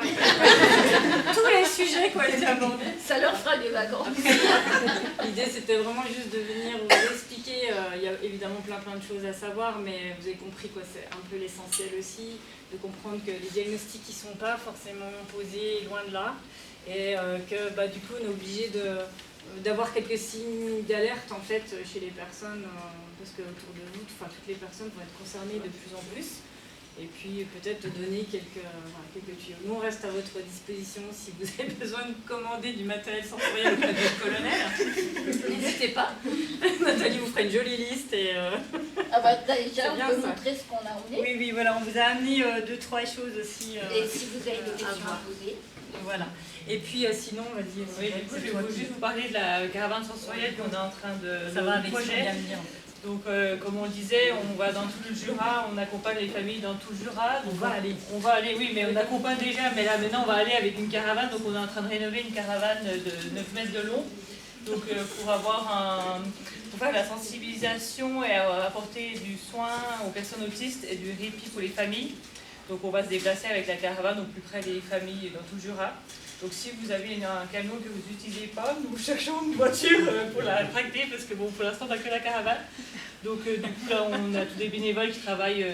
Oui, nous ne sommes que des bénévoles, alors formés à l'autisme, mais pour l'instant c'est une association qui n'est pas encore soutenue, qui n'a pas de subvention. Donc on ne vit que des dons, des adhésions, mais on a à cœur de faire ce qu'on fait parce que je pense que c'est très important de venir sensibiliser un peu partout. Et donc, merci, on a déjà fait quelques casernes avant le Covid, après on n'a pas continué, mais on espère aussi pouvoir... Et du coup, un jour, on pourra vous montrer la caravane. Oui. Le but, c'est vraiment d'aller le montrer. On va vraiment faire un coin sensoriel pour les personnes autistes, donc vraiment pour qu'ils puissent avoir un coin dans la caravane assez sombre, pour qu'ils puissent se calmer pour pendant des crises et des choses comme ça. Donc là, elle est vraiment en construction. Mais peut-être avec l'idée de vous montrer après comment vous pourriez mettre dans votre camion aussi. Parce qu'en fait, on ne s'en rend pas compte de cette agressivité en termes de lumière. Bien sûr, vous avez besoin de lumière pour faire les soins, mais des fois, il y a des choses très très simples qui pourraient permettre un bon accompagnement aussi des personnes. Et nous, l'idée, c'est aussi de pouvoir apporter du soin, parce que dans le Jura, c'est très isolé. Il y a des familles qui sont extrêmement isolées, qui ne bougent pas de chez elles et qui n'ont même pas accès aux soins. Donc l'idée était d'aller vers et de se rapprocher à la fois. Donc ça peut être aussi utilisé par des personnels soignants qui viendraient à l'intérieur pour utiliser cet espace. voilà, on s'est lancé dans l'aventure, mais c'est une chouette aventure. Ça sera un lieu connu pour les personnes autistes, donc ça sera plus simple pour eux que d'aller dans un endroit inconnu. On n'ira pas aussi vite que les pompiers. Non, pas aussi. Bah, si on a un camion de pompiers avec les gyrophares. On vous laisse intervenir avant la caravane, hein, quand même. Mais du coup, voilà, c'est un beau projet, et là, normalement, elle devrait être début mai finie complètement pour emmener partout dans le Jura. Et il nous faut la voiture. On fait un appel. On va aller voir. Un appel au don. Merci en tout cas pour votre explication. Merci, je pense qu'on peut vraiment applaudir. Quand on s'était eu au téléphone, vous m'aviez dit que vous viendriez avec quelqu'un qui... Je ne connaissais pas Nathalie. J'ai oublié de vous dire effectivement qu'elle parlait beaucoup, sinon vous nous auriez jamais accepté. J'avais été séduite par l'idée, parce que je m'étais dit, bah oui, qui mieux que le patient lui-même pour parler de lui. Mais vraiment merci Nathalie pour la sincérité des échanges et puis le dynamisme, parce qu'en même temps c'est quand même à la fois drôle et dynamique, on ne tombe pas dans le pathos, comme ça c'est très bien. Et c'est très bien. Si vous avez des questions, n'hésitez pas, c'est le moment. Et puis on restera à votre disposition après aussi. Oui, on va peut aussi échanger revenir si jamais il y a d'autres personnes qui ont Mais besoin. voilà, si vous avez des questions, n'hésitez pas. Et puis surtout, si vous voulez qu'ils interviennent dans votre caserne, n'hésitez pas. Il y a des petites cartes qui sont sur la table parce que je pense que c'est important que nos collègues sapeurs-pompiers entendent ce discours. Surtout, comme j'ai compris, vous aviez plusieurs personnes qui peuvent intervenir. C'est pas toujours Nathalie. C'est souvent Nathalie, elle adore ça. Non, mais voilà, pas que ce soit une grosse charge pour vous parce que voilà. on va faire le tour des casernes des pompiers. Après, Non, c'est pas un problème, mais à la fois, tout le monde n'a pas la capacité, si ça. Nathalie, dans notre Bien association. expliquer les choses. Moi, je fais souvent des sensibilisations aussi avec d'autres personnes. Il y a aussi Léo qui intervient, mais ils n'ont pas cette capacité à venir raconter comme ça. Puis c'est très compliqué pour une personne autiste de venir au milieu d'un groupe comme Et ça. C'est voilà, très on impressionnant. salue l'effort parce qu'on a fait du bruit, on applaudit. Enfin voilà, Oui, vous mais n'êtes pas dans votre parce que Nathalie, elle a cette capacité-là, mais c'est juste pour vous dire que du coup, tout le monde c'est quand même pas amené à... La semaine dernière, elle a fait une conférence devant 600 personnes, donc là, ça va. Ah, ça va, on a bien qualité. Je peux vous rassurer, ça va. Mais Si vous avez des questions, allez-y, hein. N'hésitez pas. Moi, je me demandais, vous intervenez dans les écoles parce qu'en fait, ma fille elle a une personne autiste dans sa classe. Il y en a dans toutes les écoles aujourd'hui. Et en fait, ils ne savent pas du tout comment les approcher. Alors elle rentre, elle me dit je me suis fait taper, ou tirer les cheveux, ou il était quand même assez. Je pense que le stade était déjà avancé parce que la communication était très compliquée, mais en même temps, ils n'ont rien eu. C'est ça. Tous les enseignants sont en grande souffrance en fait aussi aujourd'hui parce que vu les chiffres qui s'annoncent, ça veut dire qu'il va y avoir des enfants autistes et il y en a déjà dans toutes les classes, dans toutes les écoles. Donc effectivement, c'est des enseignants aussi. Alors on a fait pas mal de sensibilisation aussi sur la petite enfance parce que c'est eux qui sont en première ligne en termes d'âge. Déjà au moins pour repérer. Et puis les enseignants, oui, alors moi je viens de sortir de l'éducation nationale, c'est pas forcément évident, ils ont du mal à travailler encore aussi avec les associations extérieures. On intervient beaucoup sur le privé parce qu'ils sont eux très ouverts. Même l'AES, c'est pas formé en fait. Oui, Donc, alors en après, fait, quand nous, on sait, rien que cette approche, je trouve que ça éclaire sur. nous on peut donner, alors il faut dire aux personnes qui accompagnent, déjà, voilà, il y a aussi des enseignants ressources qui arrivent. Donc il y en a un par département, ça fait quand même pas beaucoup, mais des enseignants ressources autisme. Au vu des besoins, ça suffit pas, là ils vont en mettre un deuxième par département. Mais la sensibilisation, elle devrait être sur toutes les écoles. En fait. Puis à chaque fois qu'il y a un enfant accueilli, je pense que même pour les enfants, pour eux, savoir comment l'approcher. Nous on fait à la demande, c'est-à-dire que dès qu'il y a des parents qui nous interpellent, nous on rentre en relation avec l'école, qui accepte ou pas, parce que ça dépend aussi des directeurs, d'école, du collège, du lycée. Mais de façon générale, on a fait quelques-unes quand même. Oui, mais beaucoup, les lycées aussi sont concernés, donc dans l'idéal, tout le monde devrait être au moins sensibilisé pour avoir ça et pouvoir aller. Surtout quand le cas se présente. En tout cas, nous, on peut soutenir au moins les AESH quand il y en a. C'est-à-dire aussi les personnes qui accompagnent et qui ne sont absolument pas formées. Elle se faisait tirer les cheveux, c'était toute la journée. Ça peut être très violent. La seule image qu'ils obtenaient, c'était ça. Oui. Alors qu'en fait, on leur expliquerait que ça. Peut-être que vous pouvez voir avec l'enseignant. Non, parce que peut-être que le diagnostic n'est pas posé. Si. Et avec ou alors avec la fédération des parents d'élèves qui peut pousser le directeur. Donner nos coordonnées, vous avez Il y a un petit Oui, je pense que c'est bien pour voir qu'on puisse faire une sensibilisation dans la classe, par exemple. C'est ça. C'est la base en fait, et derrière il y a énormément de solutions après qui se mettent en place. C'est assez simple finalement. Pas assez simple, pas tout, mais je veux dire, il y a des choses. En fait, il y a des choses très basiques, c'est exactement ça.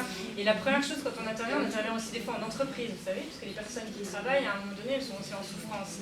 Et la première chose qu'on explique, que ce soit en école ou c'est mettez, alors ça aussi, c'est vous avez, en plus vous avez le camion, mais d'avoir un espace en fait sous pas, un espace zen où la personne elle peut être coupée de tous les stimuli autour d'elle. C'est très important d'avoir ça. Et ça, il devrait y en avoir partout, sur tous les lieux de vie, que ce soit en entreprise, que ce soit en école, que ce soit dans les commerces, des endroits de repli où la personne elle peut venir. Et ça, c'est valable pas que pour l'autisme, il y a plein de personnes qui sont hypersensorielles, hypersensibles, sans forcément être dans le TSA. Faites attention aussi. Voilà. Non mais c'est vrai que le monde d'aujourd'hui est tellement hyper tout. Et c'est très agressif. Il y a quand même énormément de bruit, de communication. Et, il faudrait avoir ces lieux un peu de répit, que j'appelle des lieux de répit à tous les endroits. Et peut-être que vos camions aussi, quand vous intervenez, ça peut être ça. Auquel cas, il faut encore faut-il savoir que il faut faire ça. C'est ça. Et oui, ou la formation, parce que nos pompiers ne le savent pas, je pense. Non, c'est sûr. Oui. Par rapport aux chiffres, on constate qu'il y en a de plus en plus. Est-ce que c'est simplement parce qu'on dépiste de plus en plus, on dépiste mieux, ou est-ce qu'il y a, quelle est la cause? L'explication, il n'y a pas que ça. Ouais, l'explication, c'est que la classification, comme on vous a expliqué, a changé.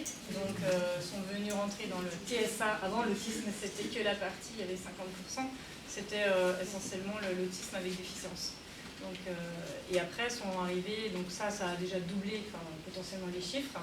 Et puis, les diagnostics sont aussi de mieux en mieux posés, de plus en plus. On est encore très en retard, mais nous, par exemple, on travaille avec une neuropsychologue en libéral qui permet de faire passer des bilans, toujours validés par un médecin, d'accord? C'est pas elle qui pose le diagnostic.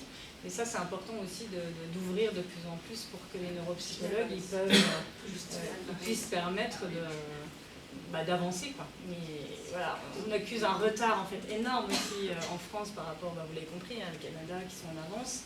C'est pas le pareil au Canada, on échange avec des gens, mais ils ont quand même une avance considérable là-dessus et les chiffres arrivent, quoi. Ils sont à 1 sur 38, quoi.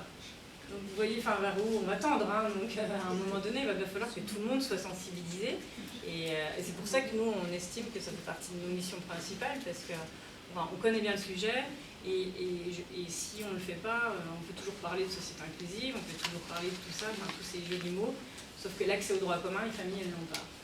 Que ce soit l'accès à l'école, que ce soit l'accès aux soins, que ce soit l'accès au logement, tout en fait, tous les droits communs, elles n'ont pas ça. Donc c'est des parcours de combattants énormes et on se dit, on sème que des petites pierres, on vient s'asseoir vers vous et puis vous allez en semer d'autres et puis c'est peut-être comme ça aussi qu'on fera avancer un peu les choses.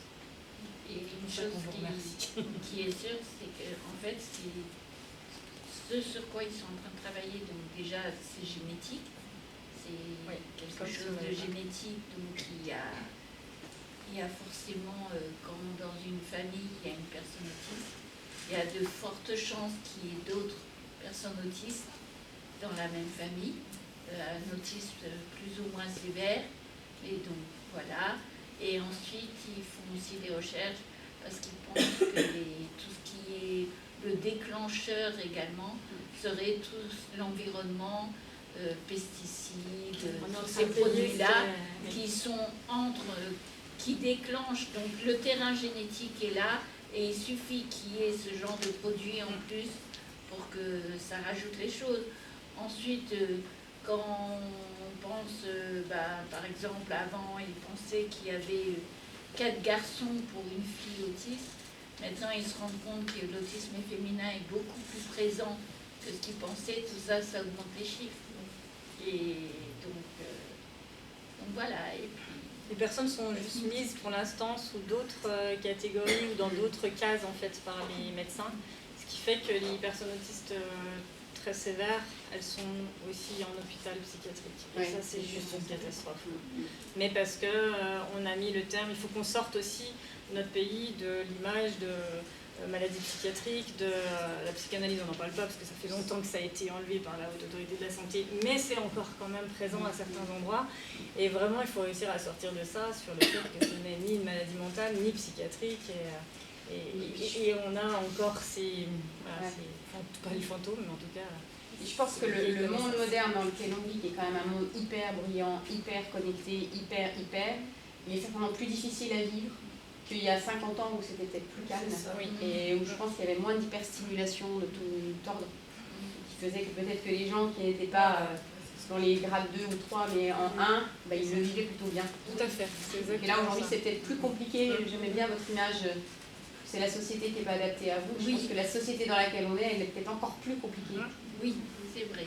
C'est ça. C'est vrai, c'est Et vrai. puis on a toute la piste des perturbateurs endocriniens, on le sait. Oui, quoi. ça, Et c'est ça vient, on l'a dit, c'est à la naissance de la fabrication du cerveau, donc ça veut dire aussi que tout ce qu'une maman enceinte consomme, et ça peut avoir un impact direct. Donc c'est multifactoriel, aujourd'hui c'est sûr. Mais la piste génétique elle est en train d'arriver, on l'a vu 300 gènes, ça marche.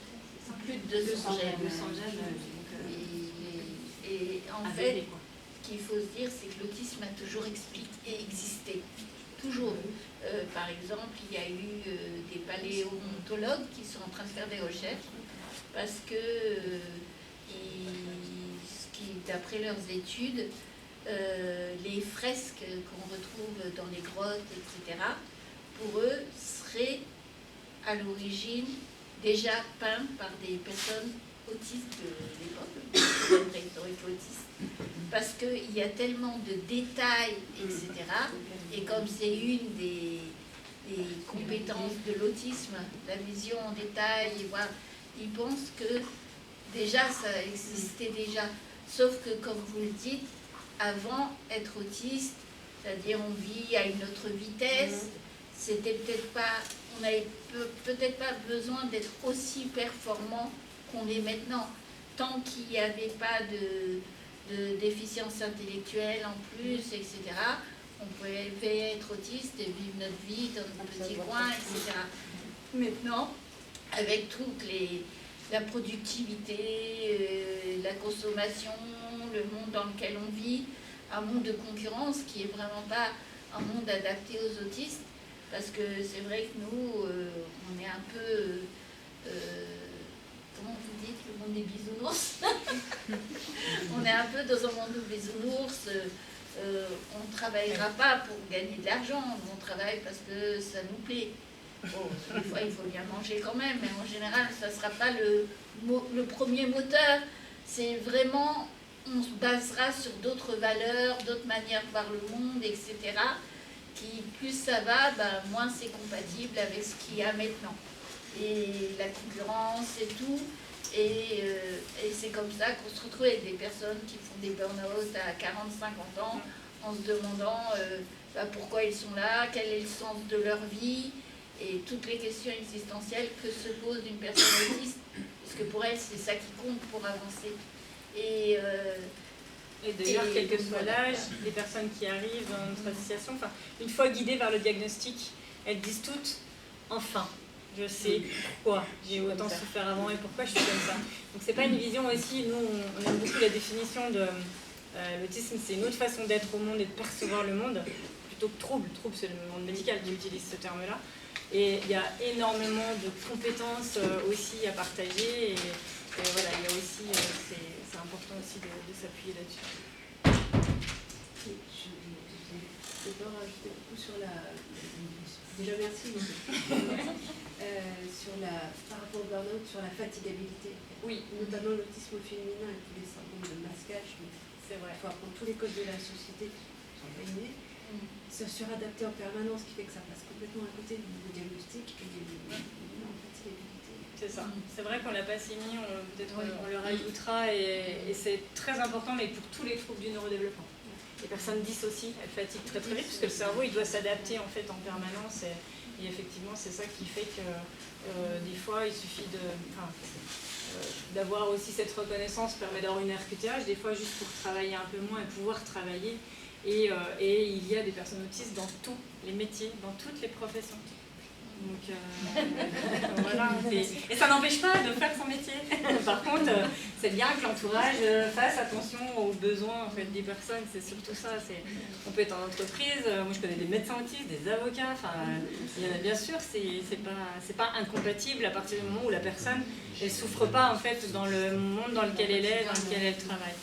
Et plus les gens seront un peu ouverts, et plus ce sera facile. Et on permettra à la personne d'aller faire une pause 5 minutes justement dans cet espace qui est hyper important et ça n'empêchera pas de travailler, de continuer. Et au contraire, hein, d'ailleurs, en entreprise, elles sont très productives aussi, hein, ces personnes. Parce qu'à partir du moment où elles ont les conditions, même l'autisme avec déficience, aujourd'hui, se rendent compte que les personnes, elles sont, voilà, on leur donne une mission à faire, elles sont obligées de faire. Il n'y a pas de pause, hein, parce que la pause café, c'est un enfer.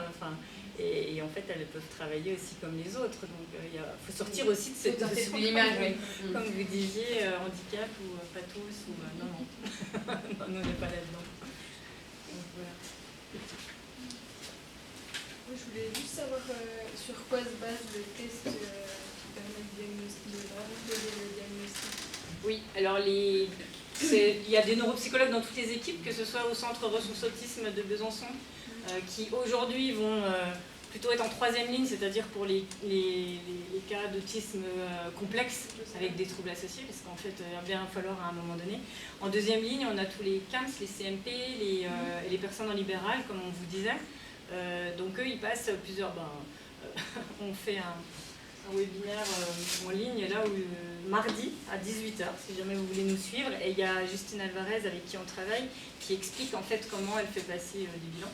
C'est des bilans très particuliers qui vont venir évaluer les capacités de la personne sur la théorie de l'esprit, ce qu'on disait, quoi, comprendre aussi dans l'esprit de l'autre. Enfin, en fait, pour avoir la diade, voire même la triade au niveau sensoriel, elle vient faire plusieurs bilans en plusieurs fois. Et à partir de là, après, c'est validé par un médecin. Et à partir de quel âge? 18 mois.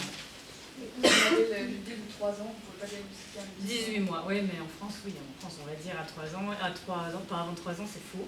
Et les médecins, les pédiatres, ils ont du mal, ils disent c'est trop tôt, on ne peut pas rentrer dans les cases, mais officiellement, à partir de 18 mois, on peut déjà commencer à avoir des signes. Et nous, on a une petite, là, elle a 2 ans, dans notre association, et c'est le diagnostic catholique. L'ICAM, c'est travailler avec des enfants de 0 à 6 ans, donc ils peuvent le voir très très vite. Mais ça se voit très tôt quand en fonction des médecins aussi, ça va avancer quoi, ça va avancer tout ça et oui, c'est possible à partir de 2 mois. 2 ans. C'est des fois difficile l'accès au CAMS. Quand on a une suspicion, quand les parents ont des craintes, c'est pas toujours évident d'avoir un bilan très rapidement. Tout à fait. Est-ce qu'il y a des techniques maintenant ou des... Nous, malheureusement, la technique, c'est le libéral parce qu'on sait que les neuropsys vont déjà aussi beaucoup plus vite. Malheureusement, c'est payant et pas remboursé. Et ça, c'est juste inadmissible.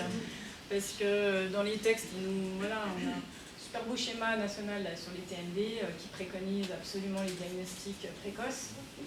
Et ça ne suit pas, quoi. Ça ne suit pas parce que rien n'est remboursé. Quand on a un enfant autiste, rien n'est remboursé. La psychologue, c'est pas remboursé. Psychomote non plus, l'orthophonie, ça y est, c'est passé. Enfin, vous imaginez, en fait, tout ce qu'il y a besoin dans l'accompagnement des personnes, c'est pas remboursé. Donc, c'est terrible parce que du coup, ça veut dire aussi que ça donne un non-accès. Mais les CAMS, normalement, devraient... c'est souvent l'école ou la petite enfance aussi qui va peut-être donner des signes d'alerte. Mais normalement, ils doivent répondre quand même aux parents. Mais ils ont les CAMS comme les CRA, en fait, ils ont des listes d'attente Ça, ils ont des délais très éloignés. C'est pour ça qu'on essaye d'avancer de moins en plus vite et trouver, nous, de l'argent pour aider les familles. Voilà, c'est un peu aussi notre objectif parce qu'ils ont 2 ans et demi d'attente, les centres de ressources autisme.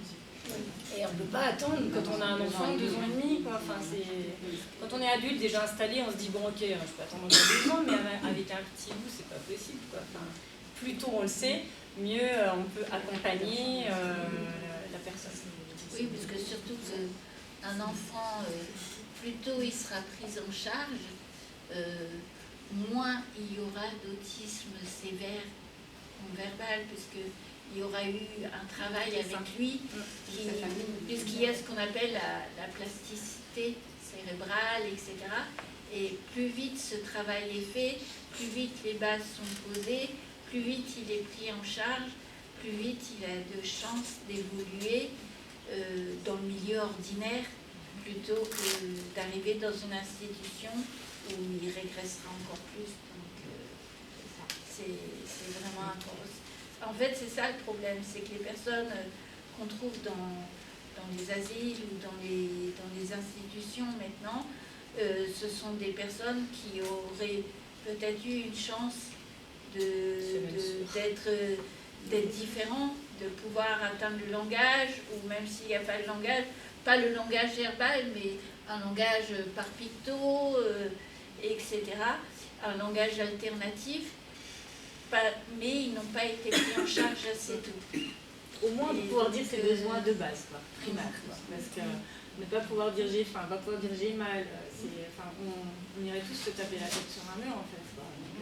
Avec une rage dedans et à pas pouvoir le dire, parce qu'elles ont cette difficulté à comprendre aussi pourquoi elles ont mal et à le dire, ou à montrer sur le corps, c'est ça aussi qui est très compliqué. Donc plus les personnes seront formées au niveau médical, c'est surtout le monde médical en fait qui peut venir faire avancer tout ça. Donc un grand merci pour C'est une très bonne conversation. Bonne soirée. Est-ce qu'il y a encore des questions? Moi, je vous propose qu'on boive un petit coup tous ensemble et qu'on continue de discuter. Merci.